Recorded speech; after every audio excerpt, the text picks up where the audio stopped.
kakhulu. Into engifila like ungazi ukuthi khona umuntu obambeke ngophondo yabo. Mina ngicabanga ukuthi umshovo uba muhle mayezonkashela engomeni, hayi ukuthi ingoma iqale phansi nje ngayo iziyophuma le emasu expect ukuthi umshovo ingoma yabi izoba mnandi. Ngizolinganisa ngalezi ekhadi zeinsimbi kusacula umfiliseni nomgqumeni. Ingoma yayithi mayiqala umfiliseni ikhona lento ayiba off nje ngayo yabo.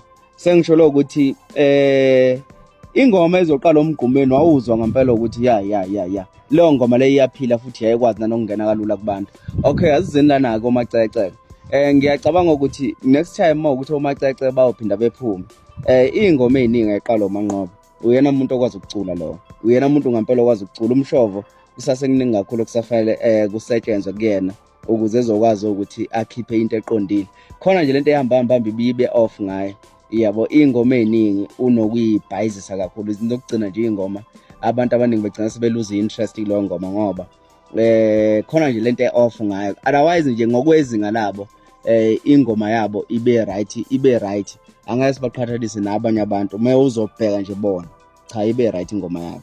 Kodwa ke lehlile izingu nalabo abadlula.